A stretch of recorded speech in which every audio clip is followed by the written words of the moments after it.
함께 나누고 싶은 본문은요, 사도 바울이 데살로니가 성도들에게 전하는 목회 서신입니다. 데살로니가 전서는 이 사도 바울이 기록한 초기 서신인데요, 다시 오신다고 약속하신 주님의 재림을 기다리는 성도들에게 전하는 권면의 말씀이 기록이 되어 있습니다. 사도 바울은 주님께서 다시 오실 때 일어날 일에 대하여 데살로니가전서 4장 16절 17절에서 이 말씀을 기록하고 있습니다. 주께서 강림하시리니 그리스도 안에서 죽은 자들이 먼저 일어날 것이고 그 후에 우리 살아남은 자들도 그들과 함께 구름 속으로 끌어올려 공중에서 주를 영접하게 될 것이다. 사도 바울은 이어서 이 말로 서로 위로하라고 데살로니가전서 4장 18절에서 강조하고 있습니다. 이러한 말로 서로 위로하라. 사도 바울이 이 말로 서로 위로하라고 전하는 이유가 있습니다. 당시 데살로니가 성도들은 환난 가운데 어렵게 믿음을 지키고 있었기 때문입니다. 데살로니가 전서를 기록할 때 사도 바울은 환난이라는 단어를 4번이나 사용할 정도로 데살로니가 성도들은 정말 힘들게 신앙생활을 이어가고 있었음을 데살로니가전서 3장 4절은 보여주고 있습니다. 장차 받을 환난을 너희에게 미리 말하였는데 과연 그렇게 된 것을 너희가 아느니라. 이 환난의 상황 속에서 데살로니가에 있는 그리스도인들은 당연히 주님의 재림 시기에 대하여 관심을 가질 수밖에 없었습니다. 이에 대해 사도 바울은 재림의 때와 시기에 관하여 관심을 가지지 말고 항상 깨어 있을 것을 이 데살로니가전서 5장 1절과 2절, 6절에서 강조하고 있습니다. 때와 시기에 관하여는 너에게 쓸 것이 없음은 주의 날이 밤에 도둑같이 이를 줄을 너희 자신이 자세히 알기 때문이라. 그러므로 오직 깨어 정신을 차리라고 권면하고 있습니다. 사도 바울은 데살로니가 성도들에게 언제 주께서 다시 오실까 보다 어떻게 주님을 맞이할 것인가에 관심을 가지고 개인의 영성, 그리스도인의 일상생활에 더 힘쓸 것을 성경에서 이 말씀으로 권면하고 있습니다.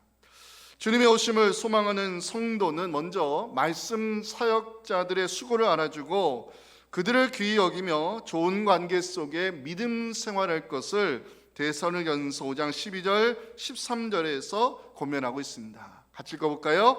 형제들아, 우리가 너희에게 구하노니 너희 가운데서 수고하고 주 안에서 너희를 다스리며 고난한 자들을 너희가 알고 그들의 역사로 말미암아 사랑 안에서 가장 귀히 여기며 너희끼리 화목하라. 아멘. 다음으로 사도 바울은 마음이 약한 자들, 힘이 없는 자들을 붙들어 주라고 데살로니가전서 5장 14절에서 기록하고 있습니다. 또 형제들, 너희를 권면하노니 마음이 약한 자들을 격려하고 힘이 없는 자들을 붙들어 주라. 세 번째로 사도 바울은 누구에게든지 악을 악으로 갚지 말고 선을 행하라고 데살로니가전서 5장 15절에서 강조하고 있습니다. 누구에게든지 악을 악으로 갚지 말고 항상 선을 따르라. 오늘 본문은 데살로니가 성도들에게 이 사도 바울이 권면하는 개인의 영성, 그리스도인의 일상생활 속에서 힘써야 될 덕목들을 오늘 성경에 기록해 놨는데요, 오늘 본문은 한 번 더 읽고 오늘의 메시지를 통해 은혜 나누기 원합니다. 시작. 항상 기뻐하라. 쉬지 말고 기도하라. 범사에 감사하라. 그리스도 예수 안에서 너를 향하신 하나님의 뜻이니라. 아멘. 첫째 메시지 같이 읽어보겠습니다. 시작.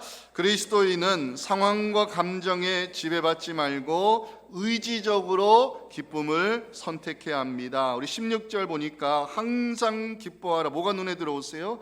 저는 이 항상이라는 단어가 제 눈에 들어오더라고요. 항상 시간과 관련이 있는데 항상 기뻐하라는 것은 어떤 의미일까요? 자, 첫 번째, 받은 은혜를 생각하라는 것입니다. 받은 은혜를 생각하라.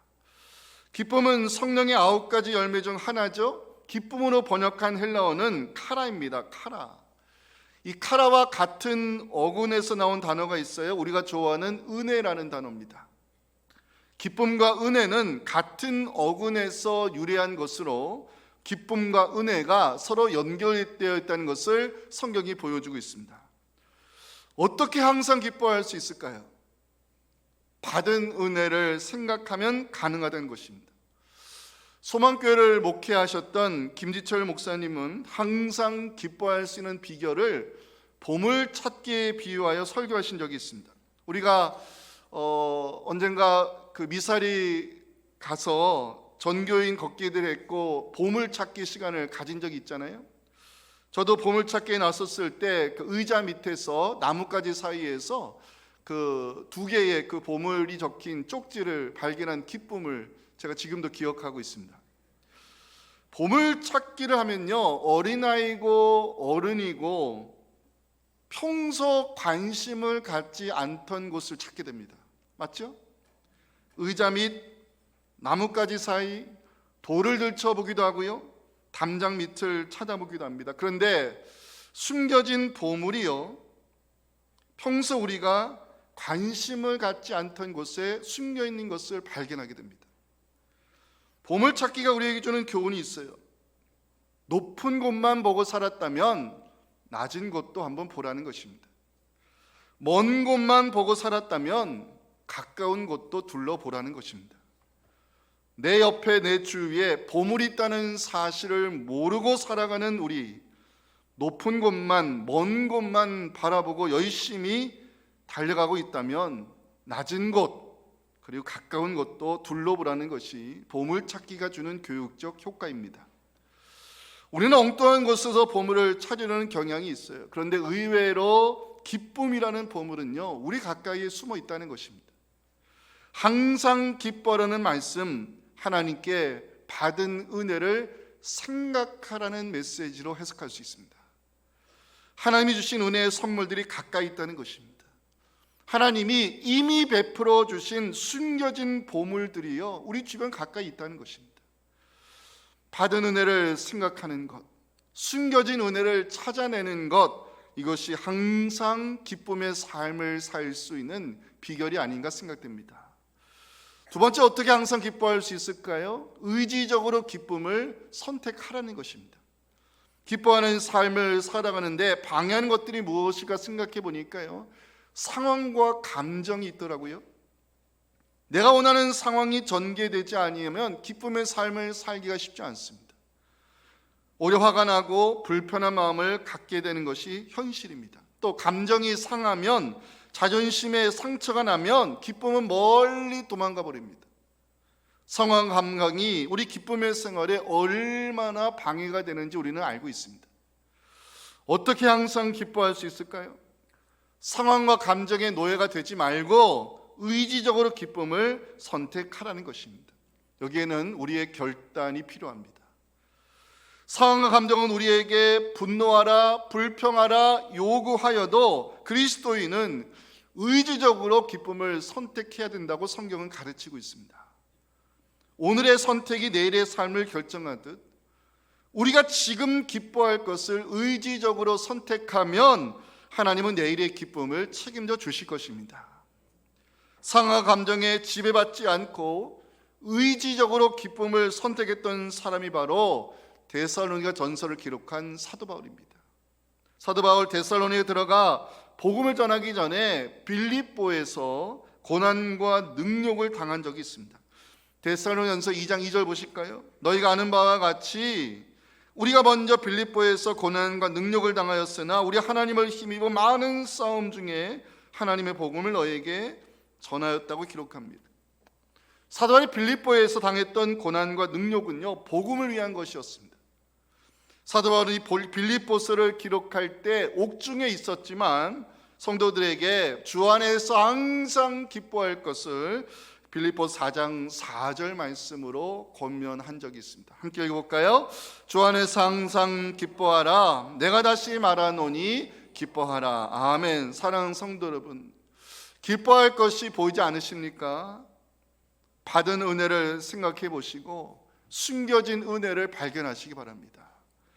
상황과 감정의 노예가 되지 마시고 의지적으로 기쁨을 선택하는 여러분들에게 하나님 주시는 평강의 축복이 언제나 함께 하시기를 주님의 이름으로 축원합니다. 두 번째 메시지 같이 한번 읽어봅니다. 시작. 그리스도인은 이해할 수 없는 상황에서도 기도를 이어가야 합니다. 사도 바울 17절에서 쉬지 말고 기도하라 기록하고 있죠. 어떤 의미일까요? 기도의 지속성을 강조하고 있습니다.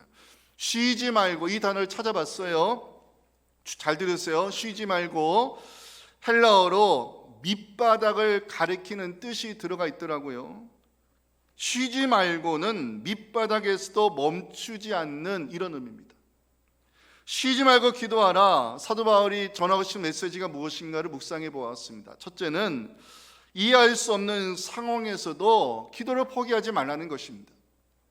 쉬지 말고, 이 단어를 사도 바울이 여기에 사용한 것은 밑바닥에 내려가는 상황에서도 그리스도인은 기도를 이어가야 한다는 것입니다. 때로 살다 보면 이해할 수 없는 상황을 만날 때가 있습니다. 내가 잘못한 것이 아닌데 인생 밑바닥까지 내려가는 억울함을 겪을 때도 있습니다. 이럴 때 하는 말이 있죠. 인생 참 기가 막히다. 사도 바울이 빌립보에서 이해할 수 없는 상황을 만난 적이 있습니다. 성령의 인도하심에 순종하여 소아시아로 가고자 하는 계획을 다 포기했습니다. 마게도냐 환상을 통해서 하나님의 뜻을 알게 된 사도 바울이 도착한 곳은 빌립보였습니다. 빌립보에서 사도 바울은 정말 이해할 수 없는 상황을 경험하게 되는데요. 귀신 들린 여종을 주의 이름으로 고쳐주었습니다. 근데 그 이후 어떤 일이 났죠? 고발을 당합니다. 매질을 당했습니다. 감옥에 갇히는 상황이 이르렀습니다. 아무리 생각해도 이해가 되지 않는 일들의 연속이었습니다. 하지만 사도 바울과 실라가 선택한 것이 있습니다. 기도와 찬송이었습니다. 사도행전 16장 25절 보시면 한밤중에 바울과 실라가 그 혼절한 상태에서 깨어 제일 먼저 한 것은 바로 기도하고 하나님을 찬송하는 일이었습니다. 이해할 수 없는 상황에서도 바울과 실라가 이 기도와 찬송을 선택한 것은요, 그 믿음 중심에 하나님에 대한 신뢰가 있었기 때문입니다. 소아시아를 막으신 것도 하나님이었습니다. 빌립보로 인도하신 것도 하나님이었습니다. 귀신 들린 여종을 만나게 하신 것도 하나님이었습니다. 이해할 수 없는 고난을 당하게 하신 것도 하나님이었습니다. 생각지도 못한 감옥에 갇히게 하신 것도 하나님이었습니다. 하지만 사도 바울과 실라의 믿음 중심에는 하나님에 대한 신뢰가 있었습니다. 밑바닥까지 내려갔지만 사도 바울과 실라는 하나님을 신뢰하는 믿음으로 기도를 이어갔고 선하신 뜻을 이루실 하나님을 찬송했습니다. 기도와 찬송이 울려 퍼질 때 하나님의 일하심이 시작이 됐습니다. 사도행전 16장 16절 여러분들 읽어주시면 좋겠습니다. 시작.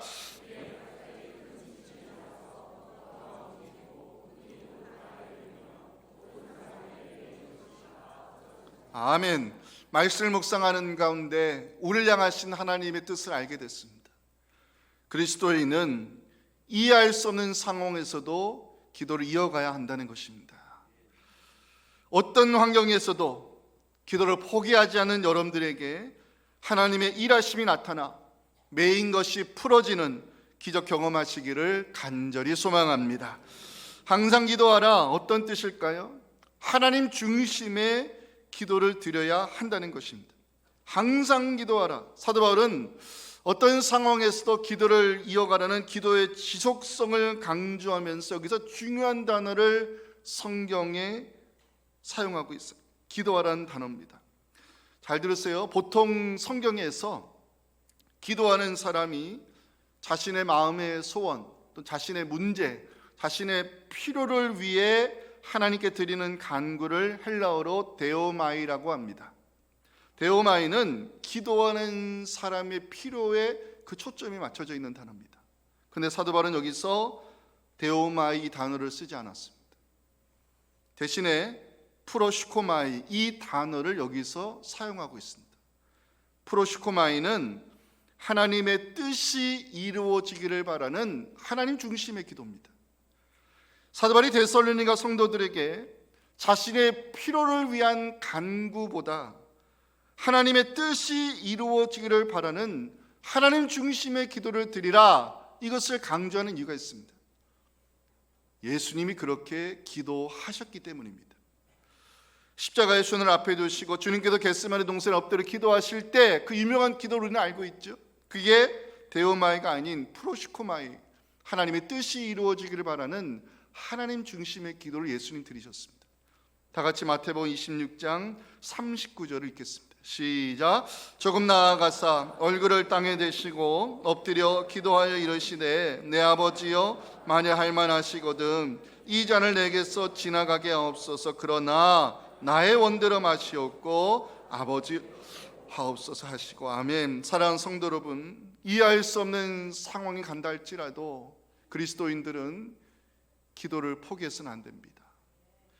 밑바닥에서도 우리가 기도를 이어가면 하나님의 일하심으로 닫혔던 문이 열리고 매인 것이 풀어지는 하나님의 역사가 나타날 줄 믿습니다. 내가 원하는 것을 구하기보다 하나님의 뜻이 이루어지기를 바라는 하나님 중심의 기도를 드릴 때 주님께서 우리에게 약속하신 말씀이 있습니다. 마태복음 6장 33절 34절도 같이 읽겠습니다. 시작. 그러니 너희는 먼저 그의 나라와 그의 의를 구하라. 그리하면 이 모든 것을 너희에게 더하시리라. 그러므로 내일을 위하여 염려하지 말라. 내일 일은 내일이 염려할 것이요 한날의 괴로움은 그날로 족하니라. 아멘. 자, 마지막 메시지입니다. 같이 읽겠습니다. 오늘 설교 결론 시작. 그리스도인은 모든 상황에 감사하는 습관을 가져야 합니다. 오늘 18절에 범사에 감사하라. 이거는 모든 상황에 감사하라는 뜻이거든요. 질문을 던져봤어요. 하나님께서 우리에게 범사에 감사를 요구하는 이유가 무엇일까? 묵상하는 가운데 하나님 우리에게 모든 상황에 감사를 요구하는 것은 마땅하다는 생각이 들었습니다. 왜? 우리는 하나님 때문에 살고 있기 때문입니다. 하나님 우리의 가정을 돌보시지 않으시면, 하나님 우리 삶의 자리를 돌보시지 않으시면, 하나님 우리 자녀들의 인생을 돌보시지 않으시면 우리가 이렇게 은혜와 평안함 속에 살 수 있을까? 우리가 범사에 감사해야 하는 이유는 하나님의 돌보심 때문입니다. 하나님 우리에게 범사에 감사를 요구하는 이유가 있죠. 우리가 일반 은총 안에 살고 있기 때문입니다. 일반 은총이 무엇입니까? 요엘서 2장 23절, 마태복음 5장 45절의 성경은 일반 은총을 이렇게 기록하고 있어요. 제가 위에 읽을 테니까 아래 말씀 여러분 읽어주세요. 시온의 자녀들아, 너희는 너희 하나님 여호와라 말미암아 기뻐하며 즐거워할지어다. 그가 너희를 위하여 비를 내리시되 이른 비를 너희에게 적당하게 주시리니 이른 비와 늦은 비가 예전과 같을 것이라. 시작.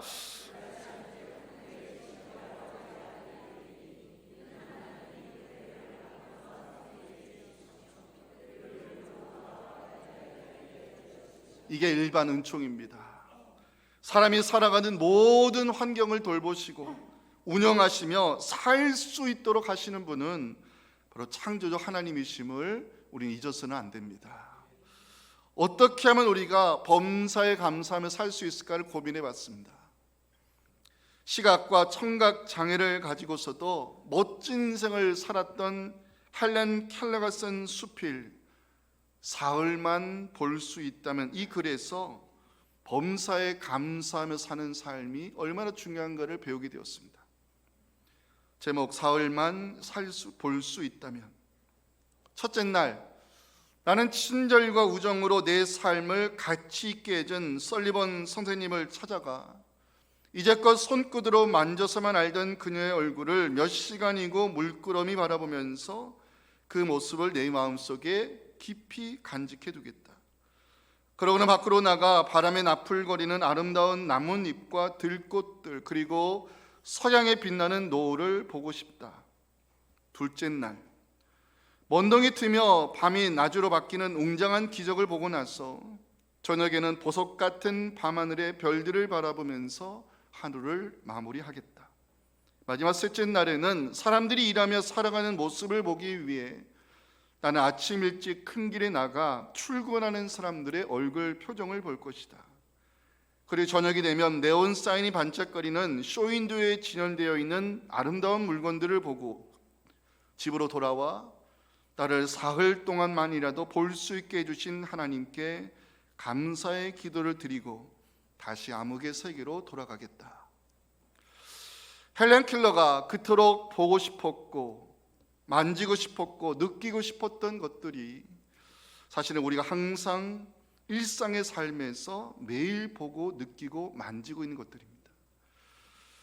헬렌 켈러의 글을 읽으면서 범사가 감사하다는 것을 정말 다시 한번 깨닫게 됐습니다. 헬렌은 그 수필 끝에서 이 글을 남겼습니다. 내일이면 귀가 안 들릴 사람처럼 새들의 지저귐을 들어보라. 내일이면 냄새를 맡을 수 없는 사람처럼 꽃향기를 맡아보라. 내일이면 더 이상 볼 수 없는 사람처럼 세상을 바라보라. 사랑하는 성도 여러분, 감사의 마음을 가지고 살면 모든 것이 감사의 제목임을 발견하게 될 것입니다. 아름다운 결실을 향해 예쁘게 물들어가는 가을의 문턱에 우리 모두 서 있습니다. 지금 여러분들은 무엇으로 나의 인생을 물들게 하고 있습니까? 불평과 원망으로 물드는 인생은 불행한 인생 살 수밖에 없습니다. 하지만 감사로 물드는 인생은요, 하나님의 복주사 더 귀한 감사의 삶을 살게 하실 것입니다. 왜 우리는 감사하며 살아야 될까요? 오늘이라는 단어를 우리가 영어로 프레젠트라고 알고 있습니다. 현재라는 뜻도 있지만 프레젠트, 여기에는 선물의 의미도 담겨 있습니다. 오늘의 평범한 삶이 사실은 하나님이 우리에게 주시는 선물입니다. 고민해 봤습니다. 어떻게 하면 우리가 항상 기뻐하고 쉬지 말고 기도하며 범사에 감사할 수 있을까? 말씀을 다시 보는 가운데 18절 마지막에 성경이 우리에게 답을 가르치고 있다는 것을 발견하게 됐습니다. 18절 봐주세요. 그리스도 예수 안에서, 그리스도 예수 안에서, 여기 답이 있습니다. 그리스도 예수 안에 있을 때 우리는 항상 기뻐할 수 있고요, 이해가 되지 않는 상황에서도 기도를 이어갈 수 있으며 범사가 감사하다는 고백을 가지고 살 수 있는 그 믿음의 능력을 하나님이 그리스도 예수 안에 있는 성도들에게 그 축복을 주신다는 것입니다. 그리스도 예수 안에 살아가는 것, 이것이 하나님 우리에게 주신 최고의 기쁨이고 기도할 수 있는 이유이며 감사의 제목을 기억하시고 우리 자녀들과 함께 행복한 믿음의 길을 걸어가는 우리 모두가 될 수 있기를 주님의 이름으로 축원합니다.